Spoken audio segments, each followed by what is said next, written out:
ഞാൻ രാവിലെ തന്നെ ഒരു തട്ടിക്കൂട്ട് സദ്യയുടെ പുറകിലായിരുന്നു. അങ്ങനെ എല്ലാ വെജിറ്റബിൾസും കട്ട് ചെയ്ത് വെച്ചു.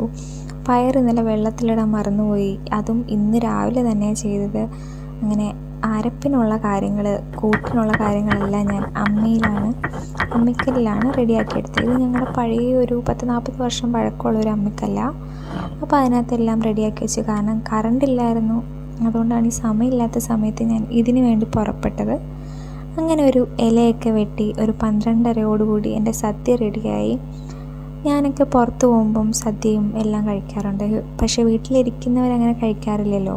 അപ്പോൾ അവർക്ക് വേണ്ടിയിട്ട് എനിക്ക് സദ്യ ഉണ്ടാക്കണം എന്ന് ഭയങ്കര നിർബന്ധമായിരുന്നു. അങ്ങനെ അത്യാവശ്യം കുഴപ്പമില്ലാത്ത രീതിയിൽ എൻ്റെ കൈ കൊണ്ട് തന്നെ ഞാനൊരു സദ്യ വിളമ്പി. അതിനോടൊപ്പം ഒരു തട്ടിക്കൂട്ട് പായസവും ഞാൻ റെഡിയാക്കിയിട്ടുണ്ടായിരുന്നു. നമ്മുടെ കൈ കൊണ്ടുണ്ടാക്കുന്ന ഫുഡ് കഴിച്ചിട്ട് വീട്ടുകാർ നല്ല അഭിപ്രായം പറയുമ്പോൾ കിട്ടുന്നൊരു മനസ്സുകൊണ്ടല്ലോ, അത് വേറെ ഫീലാണ്. അങ്ങനെ എനിക്കും ഇന്ന് ആ ഒരു ഫീല് കിട്ടിയിട്ടുണ്ടായിരുന്നു.